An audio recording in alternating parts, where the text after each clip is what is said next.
ਸਾਰਿਆਂ ਨੂੰ ਸਤਿ ਸ਼੍ਰੀ ਅਕਾਲ। ਸਵਾਗਤ ਹੈ ਤੁਹਾਡਾ ਸੰਦੀਪ ਸਿੰਘ ਕਲਾਸਿਸ ਦੇ ਵਿੱਚ। ਅੱਜ ਦੀ ਇਸ ਵੀਡੀਓ ਦੇ ਵਿੱਚ ਆਪਾਂ ਇੰਗਲਿਸ਼ ਪੈਡਾਗੋਜੀ ਦੇ ਜਿਹੜੇ ਪ੍ਰੀਵੀਅਸ ਕੁਐਸਚਨਸ ਨੇ, ਇੰਪੋਰਟੈਂਟ ਜਿਹੜੇ ਕੁਐਸਚਨਸ ਨੇ, ਉਹ ਆਪਾਂ ਇਸ ਵੀਡੀਓ ਦੇ ਵਿੱਚ ਜਿਹੜੇ ਹੈ ਕਵਰ ਕਰਾਂਗੇ। ਇਸ ਤੋਂ ਪਹਿਲਾਂ ਕਿ ਵੀਡੀਓ ਦੀ ਸ਼ੁਰੂਆਤ ਕਰੀਏ, ਜੋ ਵੀ ਅੱਜ ਇਸ ਚੈਨਲ 'ਤੇ ਨਵੇਂ ਆਏ ਨੇ ਉਹ ਚੈਨਲ ਨੂੰ ਸਬਸਕ੍ਰਾਈਬ, ਲਾਈਕ ਔਰ ਸ਼ੇਅਰ ਜ਼ਰੂਰ ਕਰਿਓ। ਬੈਲ ਆਈਕਨ ਵੀ ਜ਼ਰੂਰ ਪ੍ਰੈਸ ਕਰਿਓ ਤਾਂ ਕਿ ਆਉਣ ਵਾਲੀਆਂ ਵੀਡੀਓਜ਼ ਦੀ ਜਿਹੜੀ ਜਾਣਕਾਰੀ ਹੈ ਤੁਹਾਨੂੰ ਸਭ ਤੋਂ ਪਹਿਲਾਂ ਮਿਲ ਸਕੇ। ਸੋ ਆਪਾਂ ਹੁਣ ਵੀਡੀਓ ਦੀ ਸ਼ੁਰੂਆਤ ਕਰਦੇ ਹਾਂ।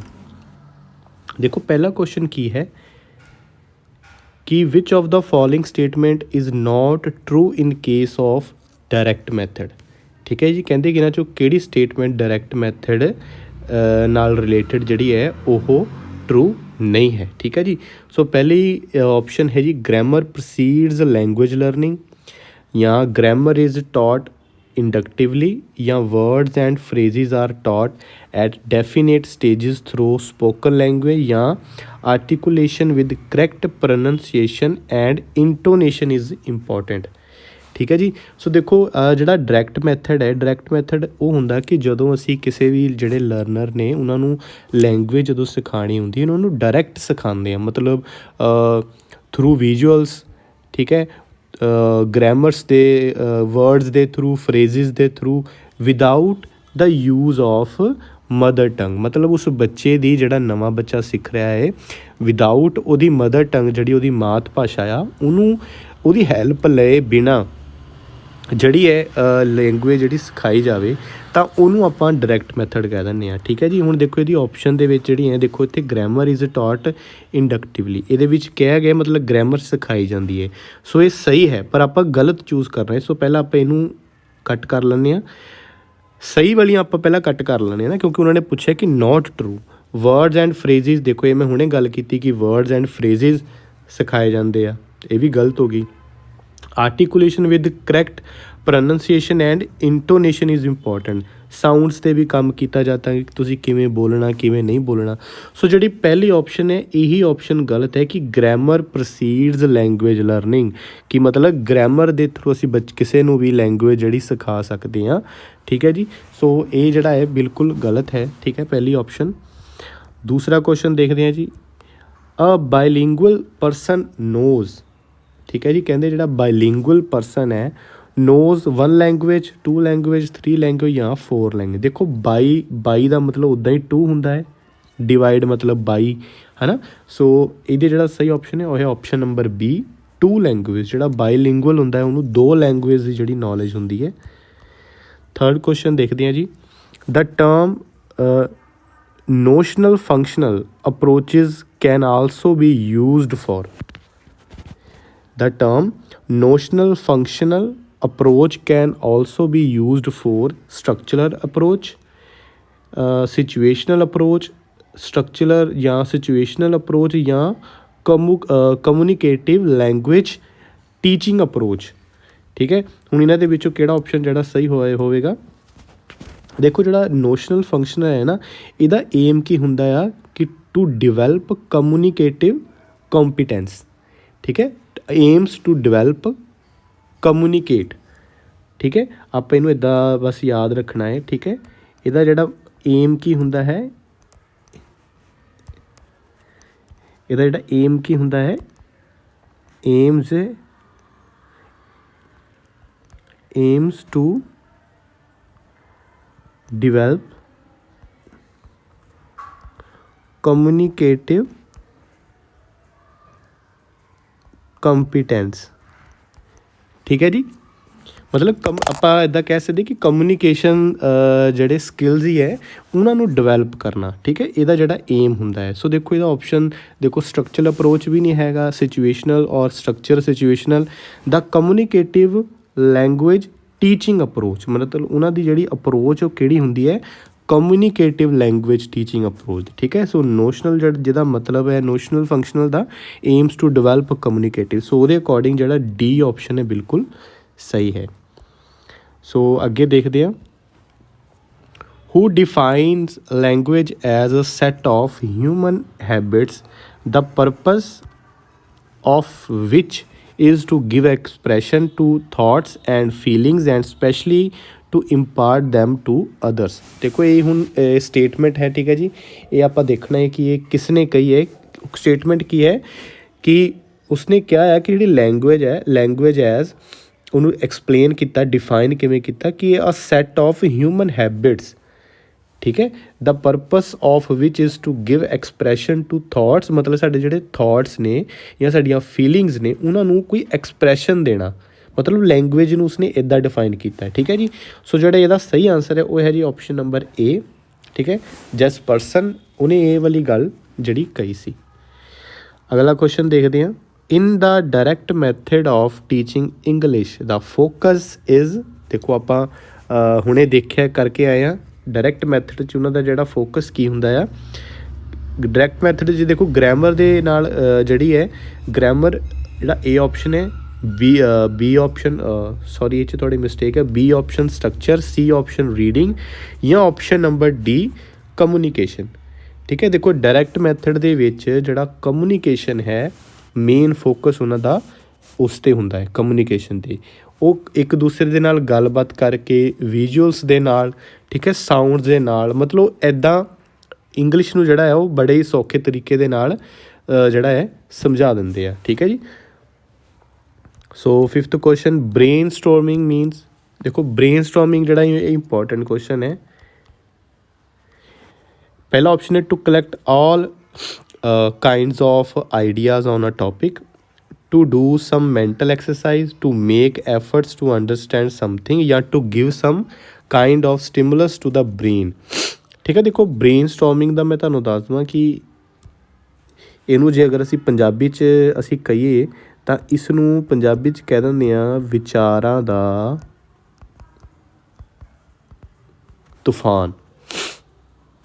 ਮਤਲਬ ਸਾਡੇ ਦਿਮਾਗ ਦੇ ਵਿੱਚ ਜਿਹੜੇ ਆਈਡੀਆਜ਼ ਨੇ, ਨਵੇਂ ਤੋਂ ਨਵੇਂ ਆਈਡੀਆਜ਼ ਨੇ, ਉਹਨਾਂ ਦਾ ਤੂਫਾਨ ਆ ਜਾਂਦਾ। ਮਤਲਬ ਅਸੀਂ ਫਿਰ ਉਹਦੇ ਵਿੱਚੋਂ ਕੁਝ ਆਈਡੀਆਜ਼ ਨੂੰ ਪਿਕ ਕਰਦੇ ਹਾਂ, ਠੀਕ ਹੈ। ਸੋ ਬ੍ਰੇਨ ਸਟੋਮ ਹੁੰਦਾ ਤੂਫਾਨ, ਬ੍ਰੇਨ ਮਤਲਬ ਸਾਡਾ ਦਿਮਾਗ, ਠੀਕ ਹੈ ਨਾ। ਦੇਖੋ ਇਹਦਾ ਜਿਹੜਾ ਸਹੀ ਆਨਸਰ ਹੈ ਇਹਦਾ ਕਿ ਏ ਆਪਸ਼ਨ ਸਹੀ ਹੈ ਕਿ to collect all kinds of ideas on a topic. ਮਤਲਬ ਸਾਡੇ ਦਿਮਾਗ ਦੇ ਵਿੱਚ ਜਿੰਨੇ ਵੀ ਆਈਡੀਆ, ਸਾਡੇ ਵਿਚਾਰਾਂ ਦਾ ਜਿੰਨਾ ਵੀ ਜਿਹੜਾ ਤੂਫਾਨ ਹੋਵੇਗਾ ਉਹਨਾਂ ਸਾਰਿਆਂ ਨੂੰ ਕਲੈਕਟ ਕਰਨਾ, ਠੀਕ ਹੈ। ਤੁਸੀਂ ਇਹ ਜਿਹੜਾ ਹੈ ਬ੍ਰੇਨ ਸਟੋਰਮਿੰਗ ਨੂੰ ਇੱਦਾਂ ਯਾਦ ਰੱਖਣਾ ਹੈ, ਠੀਕ ਹੈ ਜੀ। ਸੋ ਜਿਹੜਾ ਨੈਕਸਟ ਕੁਐਸਚਨ ਹੈ, ਨੈਕਸਟ ਕੁਐਸਚਨ ਦੇਖਦੇ ਹਾਂ ਕਿ which of the following plays an important role in acquiring second language। ਕਹਿੰਦੇ ਆ ਕਿ ਇਹਨਾਂ ਦੇ ਵਿੱਚੋਂ ਇੰਪੋਰਟੈਂਟ ਰੋਲ ਕਿਹਨਾਂ ਦਾ ਆ ਇਨ ਐਕਵਾਇਰਿੰਗ ਸੈਕਿੰਡ ਲੈਂਗੁਏਜ। ਅਗਰ ਅਸੀਂ ਸੈਕਿੰਡ ਲੈਂਗੁਏਜ ਨੂੰ ਐਕਵਾਇਰ ਕਰਨਾ ਹੋਵੇ ਤਾਂ ਕੀ ਹੈ। ਇਹ ਆਪਸ਼ਨ ਹੈ comprehensive input, B option है natural and communication friendly environment, C neither A nor B या D both A and B। ਸੋ ਦੇਖੋ ਜਿਹੜਾ ਇਹਦਾ ਸਹੀ ਆਨਸਰ ਹੈ ਉਹ ਹੈ ਜੀ option number D, both A and B। ਦੇਖੋ ਕੰਪਰੀਹੈਂਸਿਬਲ ਇਨਪੁਟ ਦੇ ਨਾਲ ਜਦੋਂ ਅਸੀਂ ਉਹਨਾਂ ਨੂੰ ਅੰਡਰਸਟੈਂਡ ਕਰਾਵਾਂਗੇ ਲੈਂਗੁਏਜ ਦੇ ਹਰੇਕ ਐਸਪੈਕਟ ਦੇ ਨਾਲ ਅਸੀਂ ਉਹਨਾਂ ਨੂੰ ਸਮਝਾਵਾਂਗੇ ਤਾਂ ਉਹ ਬੜੀ ਛੇਤੀ ਜਿਹੜੇ ਐਕਵਾਇਰ ਕਰ ਸਕਦੇ ਆ, ਠੀਕ ਹੈ। ਬੀ ਹੈ ਕਿ ਨੈਚੁਰਲ ਤਰੀਕੇ ਦੇ ਨਾਲ ਅਤੇ ਕਮਿਊਨੀਕੇਸ਼ਨ ਫਰੈਂਡਲੀ ਇਨਵਾਇਰਮੈਂਟ। ਅਗਰ ਇੱਕ ਫਰੈਂਡਲੀ ਇਨਵਾਇਰਮੈਂਟ ਹੋਊਗਾ ਅਤੇ ਉਹ ਸੈਕਿੰਡ ਲੈਂਗੁਏਜ ਬੜੀ ਹੀ ਅਸੀਂ ਆਸਾਨੀ ਦੇ ਨਾਲ ਅਸੀਂ ਸਿੱਖ ਸਕਦੇ ਹਾਂ। ਫੋਰ ਐਗਜ਼ਾਮਪਲ ਕਿਸੇ ਆਫਿਸ ਦੇ ਵਿੱਚ ਕਈ ਤਰ੍ਹਾਂ ਦੇ ਕੁਲੀਗਸ ਹੁੰਦੇ ਨੇ, ਅਲੱਗ-ਅਲੱਗ ਲੈਂਗੁਏਜਸ ਬੋਲਦੇ ਨੇ, ਪਰ ਜਦੋਂ ਉਹਨਾਂ ਦੇ ਨਾਲ ਉੱਠਦੇ ਬੈਠਦੇ ਰਹਿੰਦੇ ਹਾਂ ਤਾਂ ਅਸੀਂ ਕਾਫੀ ਫੈਮਿਲੀਅਰ ਹੋ ਜਾਂਦੇ ਇੱਕ ਦੂਜੇ ਦੀ ਲੈਂਗੁਏਜ ਦੇ ਨਾਲ ਅਤੇ ਅਸੀਂ ਬੜੀ ਆਸਾਨੀ ਦੇ ਨਾਲ ਸਿੱਖ ਵੀ ਜਾਂਦੇ ਹਾਂ, ਠੀਕ ਹੈ ਜੀ। ਸੋ ਨੈਚੁਰਲ ਔਰ ਕਮਿਊਨੀਕੇਸ਼ਨ ਫਰੈਂਡਲੀ ਇਨਵਾਇਰਮੈਂਟ ਜਿਹੜਾ ਬੜਾ ਜ਼ਰੂਰੀ ਹੈ, ਠੀਕ ਹੈ। ਸੋ ਇਹਦਾ ਆਨਸਰ ਕੀ ਹੋ ਗਿਆ option number D, both A and B। ਸੋ ਅੱਗੇ ਚੱਲਦੇ ਹਾਂ। Which of the following system of language is totally rule bound, ਠੀਕ ਹੈ। ਇਹਨਾਂ 'ਚੋਂ ਕਿਹੜਾ ਸਿਸਟਮ ਆ ਜਿਹੜਾ ਲੈਂਗੁਏਜ ਦਾ ਟੋਟਲੀ ਜਿਹੜਾ ਆ ਰੂਲ ਬਾਊਂਡ ਆ, ਠੀਕ ਹੈ। The sound system, the word formation system ਜਾਂ ਸੈਂਟੈਂਸ ਸਟਰਕਚਰ ਸਿਸਟਮ ਜਾਂ ਆਲ ਆਫ ਦਾ ਅਬਵ।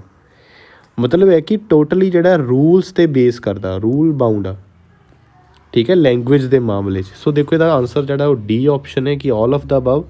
ਦੇਖੋ ਜਦੋਂ ਅਸੀਂ ਕਿਸੇ ਲੈਂਗੁਏਜ ਦੇ ਉਹਨੂੰ ਸਿੱਖਦੇ ਹਾਂ ਦਾ ਸਾਊਂਡ ਸਿਸਟਮ ਬੜਾ ਇੰਪੋਰਟੈਂਟ ਹੁੰਦਾ ਹੈ, ਦਾ ਵਰਡ ਫੋਰਮੇਸ਼ਨ ਤੇ ਦਾ ਸੈਂਟੈਂਸ ਸਟਰਕਚਰ। ਦੇਖੋ ਇਹ ਸਾਰੀਆਂ ਚੀਜ਼ਾਂ ਜਿਹੜੀਆਂ ਇੰਪੋਰਟੈਂਟ ਨੇ, ਕਿਸੇ ਵਰਡ ਨੂੰ ਅਸੀਂ ਉਹਦਾ ਜਿਹੜੀ ਸਾਊਂਡ ਹੈ ਉਹਨੂੰ ਕਿੱਦਾਂ ਅਸੀਂ ਬੋਲਣਾ ਹੈ, ਠੀਕ ਹੈ, ਉਹਨਾਂ ਦੀ ਫੋਰਮੇਸ਼ਨ ਵਰਡ ਦੀ ਕਿਵੇਂ ਹੋਣੀ ਹੈ, ਅਤੇ ਸੈਂਟੈਂਸ ਦਾ ਜਿਹੜਾ ਸਟਰਕਚਰ ਹੈ ਉਹ ਕਿਵੇਂ ਹੋਵੇਗਾ, ਠੀਕ ਹੈ ਜੀ। ਸੋ ਇਹ ਸਾਰੀਆਂ ਚੀਜ਼ਾਂ ਇਹਦੇ ਵਿੱਚ ਇੰਪੋਰਟੈਂਟ ਨੇ। ਅਗਲਾ ਕੁਐਸਚਨ ਦੇਖਦੇ ਹਾਂ ਜੀ। Teacher should consider a child prospective learning power before trying to expand the child's grasp of language. These are the views of, ਠੀਕ ਹੈ। Teacher should consider a child's prospective, ਮਤਲਬ ਕਿ ਟੀਚਰਾਂ ਨੂੰ ਇੱਕ ਬੱਚੇ ਦਾ ਜਿਹੜਾ ਪ੍ਰਸਪੈਕਟਿਵ ਹੈ ਕਿਸੇ ਚੀਜ਼ ਨੂੰ ਲੈ ਕੇ, ਜਾਂ ਲਰਨਿੰਗ ਪਾਵਰ ਹੈ, ਠੀਕ ਹੈ, ਬਿਫੋਰ ਟਰਾਈਂਗ ਟੂ ਐਕਸਪੈਂਡ, ਠੀਕ ਹੈ। ਸੋ ਉਹ ਜਿਹੜਾ ਇਹ ਵਾਲਾ ਵਿਚਾਰ ਹੈ ਕਿਸ ਨੇ ਦਿੱਤਾ ਸੀ? ਸੋ ਜਿਹੜਾ ਇਹਦਾ ਸਹੀ ਆਨਸਰ ਹੈ ਉਹ ਹੈ ਵਾਈ ਗੌਡਸੀ। ਉਸਨੇ ਹੀ ਇਹ ਜਿਹੜਾ ਵਿਚਾਰ ਦਿੱਤਾ ਸੀਗਾ, ਠੀਕ ਹੈ ਜੀ। 9th question, language is a system of arbitrary vocal symbols by means of which a social group cooperates is stated by, ਠੀਕ ਹੈ ਜੀ। ਇਹ ਜਿਹੜਾ ਹੈ, ਦੇਖੋ ਇਹ ਥੋੜ੍ਹੇ ਜਿਹੇ ਮੁਸ਼ਕਿਲ ਹੁੰਦੇ ਨੇ ਕੁਐਸਚਨ, ਹੈ ਨਾ, ਕਦੀ ਜੋ ਵੀ ਕਿਸੇ ਨੇ ਕੋਟ ਕੀਤਾ ਹੁੰਦਾ ਕਿਸੇ ਚੀਜ਼ ਨੂੰ ਲੈ ਕੇ, ਸੋ ਇਹਨਾਂ ਨੂੰ ਸਾਨੂੰ ਯਾਦ ਹੀ ਕਰਨਾ ਪਵੇਗਾ, ਠੀਕ ਹੈ। So language is a system of arbitrary vocal symbols by means of which a social group cooperate is stated by. ਇਹ ਜਿਹੜਾ ਦੀ ਸਹੀ ਆਪਸ਼ਨ ਹੈ ਉਹ ਹੈ ਜੀ option number B. Bernard Bloch and George L Trager ਨੇ ਇਹ ਗੱਲ ਜਿਹੜੀ ਹੈ ਕਹੀ ਸੀ, ਠੀਕ ਹੈ ਜੀ। ਸੋ ਅੱਗੇ ਚੱਲਦੇ ਹਾਂ। 4 objectives of learning a language are, ਠੀਕ ਹੈ। ਲੈਂਗੁਏਜ ਨੂੰ ਤੁਸੀਂ ਲਰਨ ਕਰਦੇ ਹੋ, ਉਹਦੇ 4 objectives ਕਿਹੜੇ ਹੁੰਦੇ? ਸੋ ਜੀ ਉਹ ਮੈਂ ਤੁਹਾਨੂੰ ਦੱਸ ਦੇਵਾਂ। ਉਹ ਹੁੰਦਾ ਹੈ ਜੀ ਲਿਸਨਿੰਗ, ਰੀਡਿੰਗ, ਰਾਈਟਿੰਗ ਅਤੇ ਸਪੀਕਿੰਗ। ਇਹ 4 ਹੀ ਉਹਨਾਂ ਦੇ ਜਿਹੜੇ ਹੈ ਕੀ ਹੁੰਦੇ ਨੇ? ਓਬਜੈਕਟਿਵ ਹੁੰਦੇ ਨੇ, ਠੀਕ ਹੈ ਜੀ। ਸੋ ਦੇਖੋ ਸਾਡੇ ਕੋਲ 3 ਗਿਵਨ ਨੇ, ਸੋ ਇਹਦਾ ਆਨਸਰ ਕੀ ਹੋਵੇਗਾ? ਆਪਸ਼ਨ ਨੰਬਰ ਡੀ, ਮਤਲਬ ਆਲ ਆਫ ਥੀਸ, ਠੀਕ ਹੈ ਜੀ। ਸੋ ਆਪਣਾ ਆਪਸ਼ਨ ਨੰਬਰ ਜਿਹੜਾ ਡੀ ਹੈ ਬਿਲਕੁਲ ਸਹੀ ਹੈ। ਸੋ ਅੱਗੇ ਚੱਲਦੇ ਹਾਂ। Question number 11। ਸੋ ਕੁਐਸਚਨ ਹੈ ਜੀ, to develop the habit of free thinking, to develop the habit of free thinking among the, ਮਤਲਬ ਅਸੀਂ ਜਿਹੜੀ ਹੈ ਹੈਬਿਟ ਆਫ ਫਰੀ ਥਿੰਕਿੰਗ ਮਤਲਬ ਆਜ਼ਾਦ ਸੋਚਣਾ, ਅਸੀਂ ਉਹ ਕਿਹਨਾਂ ਦੇ ਵਿੱਚ ਅਸੀਂ ਉਹ ਡਿਵੈਲਪ ਕਰਨੀ ਹੈ? ਸਟੂਡੈਂਟਸ ਦੇ ਵਿੱਚ, ਟੀਚਰਸ ਦੇ ਵਿੱਚ, ਪਲੇਅਰਸ ਜਾਂ ਰਾਈਟਰਸ। ਦੇਖੋ ਟੀਚਰਸ ਤਾਂ ਪਹਿਲਾਂ ਹੀ ਫਰੀ ਥਿੰਕਿੰਗ ਹੁੰਦੀ ਹੈ ਕਿਉਂਕਿ ਉਹਨਾਂ ਨੇ ਤਾਂ ਟੀਚ ਕਰਨਾ ਹੁੰਦਾ ਹੈ। ਪਲੇਅਰਸ ਦੇ ਵਿੱਚ ਵੀ ਹੁੰਦੀ ਹੈ ਥਿੰਕਿੰਗ, ਰਾਈਟਰਸ ਦੇ ਵਿੱਚ ਵੀ ਹੁੰਦੀ ਹੈ। ਸੋ ਜਿਹੜੇ ਨਿਊ ਹੁੰਦੇ ਨੇ ਉਹ ਕੌਣ ਹੁੰਦੇ ਨੇ? ਸਟੂਡੈਂਟਸ ਹੁੰਦੇ ਨੇ, ਜਿਨ੍ਹਾਂ ਨੇ ਸਿੱਖਣਾ ਹੁੰਦਾ ਹੈ। ਉਹਨਾਂ 'ਚ ਅਸੀਂ ਇਹ ਡਿਵੈਲਪ ਕਰਨਾ ਹੈ ਹੈਬਿਟ ਆਫ ਫਰੀ ਥਿੰਕਿੰਗ, ਠੀਕ ਹੈ। ਸੋ ਇਹ ਆਪਸ਼ਨ ਆਪਣਾ ਸਹੀ ਹੈ। Inductive and ਡਿਡਕਟਿਵ method is suitable only at ਦਾ, ਜਿਹੜੇ ਇੰਡਕਟਿਵ ਔਰ ਡਿਡਕਟਿਵ ਮੈਥਡ ਆ ਉਹ ਸੁਟੇਬਲ ਹੁੰਦਾ ਆ ਕਿਹੜੀ ਸਟੇਜ 'ਤੇ? ਏ ਅਰਲੀ ਸਟੇਜ 'ਤੇ, ਬੀ ਜੂਨੀਅਰ ਸਟੇਜ 'ਤੇ, ਜਾਂ ਸੀ ਸੈਕੰਡਰੀ, ਜਾਂ ਡੀ ਪ੍ਰਾਇਮਰੀ ਸਟੇਜ 'ਤੇ, ਠੀਕ ਹੈ ਜੀ। ਸੋ ਜਿਹੜਾ ਇਹਦਾ ਸਹੀ ਆਨਸਰ ਹੈ ਉਹ ਹੈ ਆਪਸ਼ਨ ਨੰਬਰ ਏ, ਅਰਲੀ ਸਟੇਜ। ਅਰਲੀ ਸਟੇਜ 'ਤੇ ਇਹ ਜਿਹੜਾ ਹੈ ਬਹੁਤ ਸੁਟੇਬਲ ਹੁੰਦਾ ਆ, ਇਫੈਕਟਿਵ ਹੁੰਦਾ ਆ, ਠੀਕ ਹੈ ਜੀ।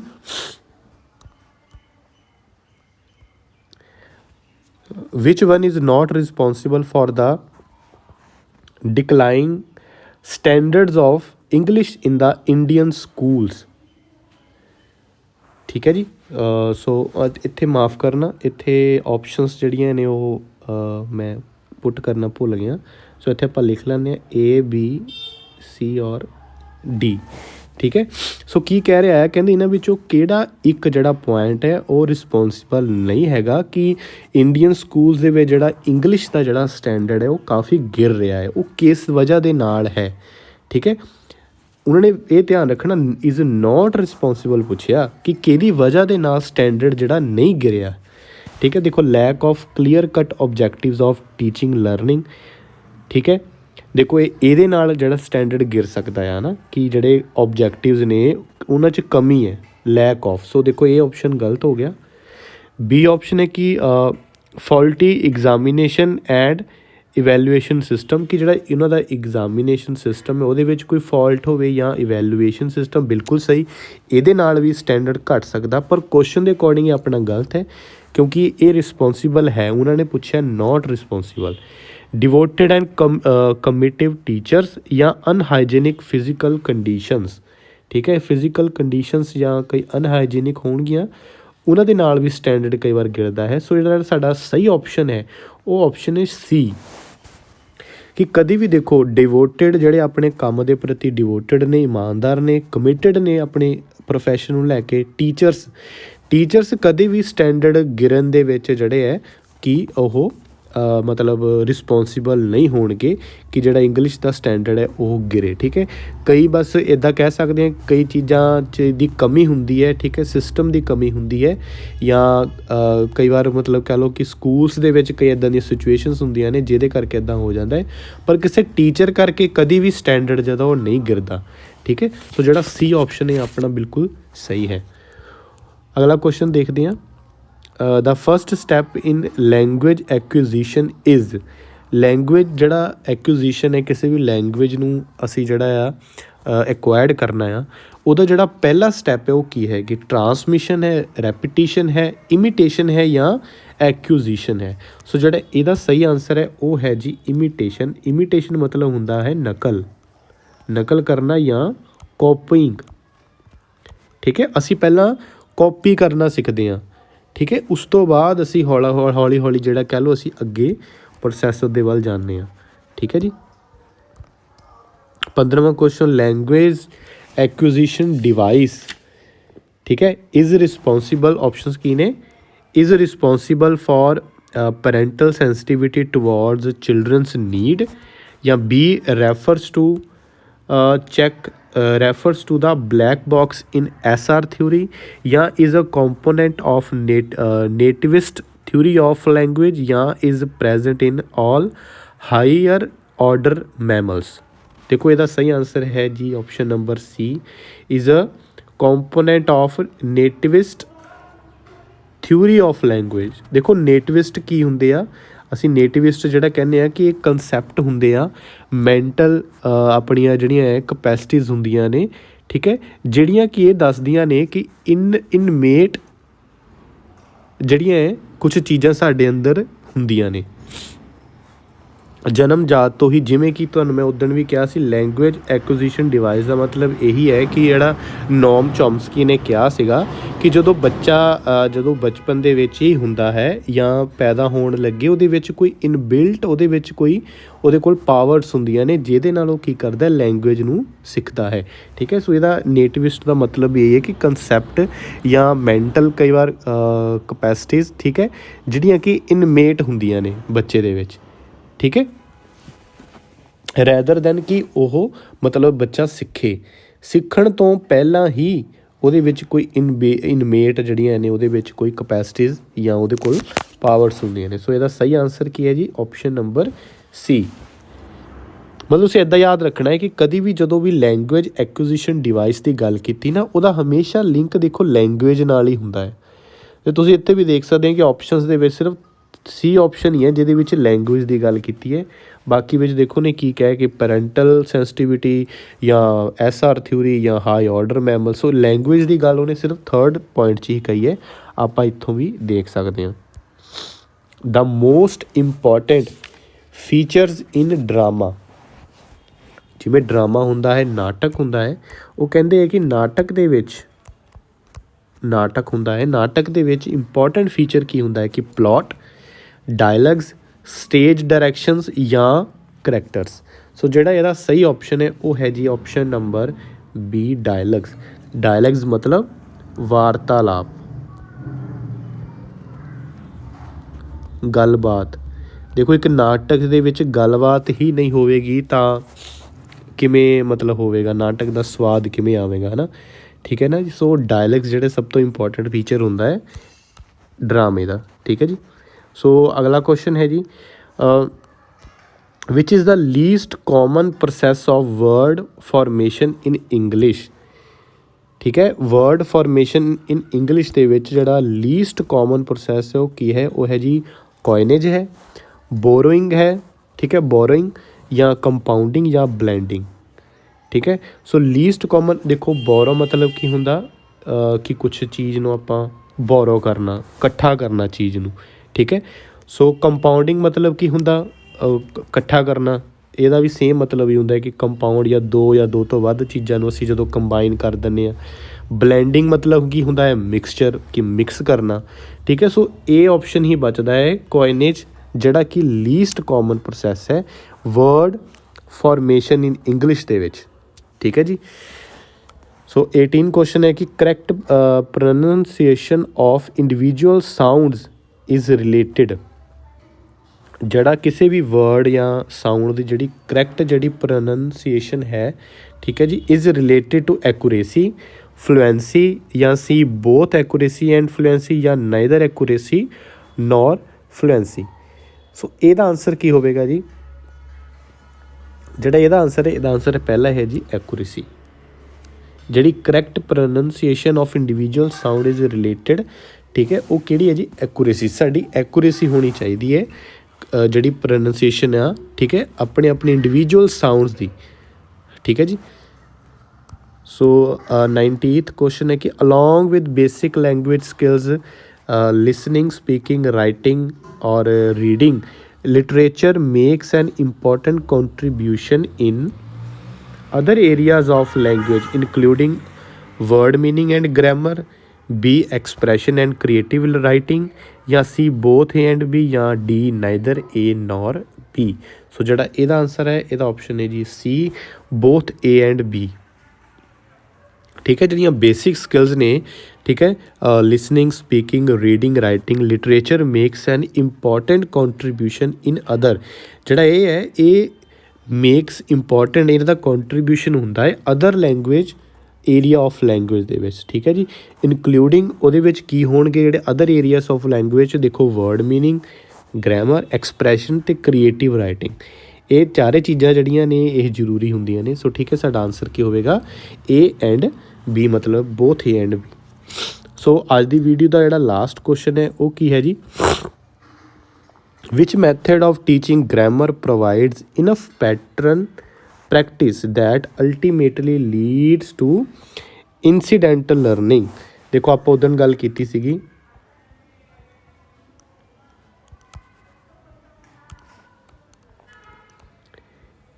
ਕਿ ਜਿਹੜਾ ਇੰਡਕਟਿਵ ਲਰਨਿੰਗ ਹੈ, ਇੰਡਕਟਿਵ ਜਿਹੜੀ ਟੈਕਨੀਕ ਹੈ, ਉਹਦੇ ਵਿੱਚ ਕੀ ਹੁੰਦਾ ਹੈ ਕਿ ਅਸੀਂ ਕੀ ਕਰਦੇ ਹਾਂ ਕਿ ਐਗਜ਼ਾਮਪਲਸ ਤੋਂ ਜਾਂਦੇ ਹਾਂ, ਆਪਾਂ ਐਗਜ਼ਾਮਪਲਸ ਤੋਂ ਆਪਾਂ ਜਿਹੜਾ ਅਗਲਾ ਪੋਰਸ਼ਨ ਹੈ, ਆਪਾਂ ਸੈਂਟੈਂਸ ਜਾਂ ਉਹਦਾ ਇੱਕ ਕਨਕਲੂਜਨ ਹੈ ਜਿਹੜਾ, ਆਪਾਂ ਉਹਦੇ ਵੱਲ ਜਾਂਦੇ ਹਾਂ, ਠੀਕ ਹੈ। ਮਤਲਬ ਅਸੀਂ ਪਹਿਲਾਂ ਐਗਜ਼ਾਮਪਲਸ ਤੋਂ ਸਿੱਖਦੇ ਹਾਂ। ਤਾਂ ਹੀ ਕਹਿੰਦੇ ਨੇ ਕਿ ਜਦੋਂ ਵੀ ਗ੍ਰਾਮਰ ਅਸੀਂ ਕਿਸੇ ਨੂੰ ਸਿਖਾਉਣੀ ਹੁੰਦੀ ਹੈ ਤਾਂ ਉਹ ਹਮੇਸ਼ਾ ਅਸੀਂ ਕੀ ਕਰਦੇ ਹਾਂ, ਅਸੀਂ ਐਗਜ਼ਾਮਪਲਸ ਤੋਂ ਅਸੀਂ ਅੱਗੇ ਡੈਫੀਨੇਸ਼ਨਸ ਜਾਂ ਕਨਕਲੂਜਨ ਤੱਕ ਜਾਂਦੇ ਹਾਂ, ਠੀਕ ਹੈ। ਸੋ ਜਿੱਥੇ ਦੇਖੋ ਹੁਣ ਇੱਥੇ ਇਹੀ ਗੱਲ ਕੀਤੀ ਕਿ which method of teaching grammar provides enough pattern practice, ਠੀਕ ਹੈ। ਦੇਖੋ ਪ੍ਰੈਕਟਿਸ ਦੇ ਵਿੱਚ ਦੇਖੋ ਐਗਜ਼ਾਮਪਲਸ ਹੀ ਹੁੰਦੀਆਂ ਨੇ, ਠੀਕ ਹੈ, ਵਿਚ ਲੀਡ ਟੂ ਇਨਸੀਡੈਂਟਲ ਲਰਨਿੰਗ। ਸੋ ਸਾਡਾ ਜਿਹੜਾ ਇਹਦਾ ਆਨਸਰ ਹੈ ਆਪਸ਼ਨ ਨੰਬਰ B, ਇੰਡਕਟਿਵ, ਠੀਕ ਹੈ। ਸੋ ਇਹ ਤੁਸੀਂ ਯਾਦ ਰੱਖਣਾ ਹੈ ਕਿ ਇੰਡਕਟਿਵ ਦਾ ਜਿਹੜਾ ਮਤਲਬ ਇਹ ਹੁੰਦਾ ਹੈ ਕਿ ਅਸੀਂ ਗ੍ਰਾਮਰ ਨੂੰ ਜੇ ਅਗਰ ਸਿੱਖਣਾ ਹੈ ਤਾਂ ਅਸੀਂ ਐਗਜ਼ਾਮਪਲਸ ਤੋਂ ਅਸੀਂ ਰੂਲਸ ਵੱਲ ਜਾਣਾ ਹੈ, ਠੀਕ ਹੈ। ਮਤਲਬ ਇਹਨੂੰ ਤਾਂ ਹੀ ਇੰਡਕਟਿਵ ਜਿਹੜੀ ਲਰਨਿੰਗ ਹੈ ਇਹ ਹੁੰਦੀ ਹੀ ਕੀ ਹੁੰਦੀ ਹੈ ਜੀ, ਸਪੈਸੀਫਿਕ ਤੋਂ ਹੁੰਦੇ ਹੋਏ ਇਹ ਜਰਨਲ ਤੱਕ ਜਾਂਦੀ ਹੈ, ਠੀਕ ਹੈ ਜੀ। ਮਤਲਬ ਪਹਿਲਾਂ ਐਗਜ਼ਾਮਪਲਸ ਤੋਂ ਫਿਰ ਅਸੀਂ ਕਨਕਲੂਜਨ ਵੱਲ ਜਾਂਦੇ ਹਾਂ, ਕਨਕਲੂਡ ਵੱਲ ਜਾਂਦੇ ਹਾਂ, ਠੀਕ ਹੈ ਜੀ। ਸੋ ਤੁਸੀਂ ਇਹ ਕੀਵਰਡਸ ਨੇ ਜਿਹੜੇ ਯਾਦ ਰੱਖਣੇ ਨੇ, ਠੀਕ ਹੈ, ਕਿ ਜਿੱਦਾਂ ਕਦੀ ਵੀ ਕੋਈ ਕੁਐਸਚਨ ਦੇ ਵਿੱਚ ਜਿਹੜਾ ਇੰਡਕਟਿਵ ਔਰ ਡਿਡਕਟਿਵ ਦੇ ਰਿਲੇਟਡ ਕੋਈ ਵੀ ਕੁਐਸਚਨ ਆਇਆ ਤਾਂ ਤੁਸੀਂ ਦੇਖਣਾ ਕਿ ਅਗਰ ਉਹਨਾਂ ਨੇ ਟੀਚਿੰਗ ਗ੍ਰਾਮਰ ਦੀ ਗੱਲ ਕੀਤੀ ਹੈ ਤਾਂ ਉਦੋਂ ਬਸ ਮਤਲਬ ਨਾਲ ਉਹਨਾਂ ਨੇ ਇਨਫ ਪੈਟਰਨ ਵੀ ਕਿਹਾ ਹੈ, ਜਾਂ ਗ੍ਰਾਮਰ ਦੀ ਗੱਲ ਕੀਤੀ ਹੈ ਤਾਂ ਉਦੋਂ ਅਸੀਂ ਇੰਡਕਟਿਵ ਮੈਥਡ ਦੀ ਗੱਲ ਕਰਨਾ ਹੈ, ਠੀਕ ਹੈ। ਅਗਰ ਉਹਨਾਂ ਨੇ ਇੱਥੇ ਗੱਲ ਕੀਤੀ ਹੁੰਦੀ ਕਿ ਟੀਚਿੰਗ ਗ੍ਰਾਮਰ ਦੇ ਲਈ ਜਿਹੜਾ ਪਹਿਲਾ ਧਿਆਨ ਹੈ ਅਸੀਂ ਗ੍ਰਾਮਰ ਦੇ ਰੂਲਸ 'ਤੇ ਰੱਖਦੇ ਹਾਂ ਅਤੇ ਉਦੋਂ ਫਿਰ ਇਹਦਾ ਡਿਡਕਟਿਵ ਆਉਣਾ ਸੀ, ਠੀਕ ਹੈ। ਸੋ ਡਿਡਕਟਿਵ ਦੇ ਵਿੱਚ ਮੈਂ ਡਿਡਕਟਿਵ ਦਾ ਵੀ ਦੱਸ ਹੀ ਦਿੰਦਾ ਕਿ ਡਿਡਕਟਿਵ ਜਿਹੜਾ ਮੈਥਡ ਹੈ ਉਹਦੇ ਵਿੱਚ ਅਸੀਂ ਕੀ ਕਰਦੇ ਹਾਂ, ਅਸੀਂ ਜਰਨਲ ਟੂ ਸਪੈਸੀਫਿਕ ਜਾਂਦੇ ਹਾਂ। ਮਤਲਬ ਪਹਿਲਾਂ ਅਸੀਂ ਰੂਲਸ ਦੀ ਗੱਲ ਕਰਾਂਗੇ, ਫਿਰ ਅਸੀਂ ਐਗਜ਼ਾਮਪਲਸ ਦੀ ਗੱਲ ਕਰਾਂਗੇ, ਠੀਕ ਹੈ ਜੀ। ਇਸ ਚੀਜ਼ ਦਾ ਬਸ ਤੁਸੀਂ ਜਿਹੜਾ ਹੈ ਉਹ ਧਿਆਨ ਰੱਖਣਾ ਹੈ। ਠੀਕ ਹੈ ਜੀ। ਸੋ ਅੱਜ ਦੀ ਵੀਡੀਓ ਦੇ ਵਿੱਚ ਬਸ ਇੰਨਾ ਹੀ। ਨੈਕਸਟ ਵੀਡੀਓ ਦੇ ਵਿੱਚ ਹੋਰ ਕੁਐਸਚਨਸ ਆਪਾਂ ਕਰਾਂਗੇ ਜਿਹੜੇ ਵੀ ਇੰਪੋਰਟੈਂਟ ਕੁਐਸਚਨ ਨੇ। ਸੋ ਮੈਨੂੰ ਉਮੀਦ ਹੈ ਤੁਸੀਂ ਵੀਡੀਓ ਦੇ ਅਖੀਰ ਤੱਕ ਜਿਹੜੇ ਤੁਸੀਂ ਬਣੇ ਹੋਵੋਗੇ। ਤੁਹਾਡੇ ਸਾਰਿਆਂ ਦਾ ਇੱਕ ਵਾਰ ਫਿਰ ਤੋਂ ਧੰਨਵਾਦ। ਸਤਿ ਸ਼੍ਰੀ ਅਕਾਲ।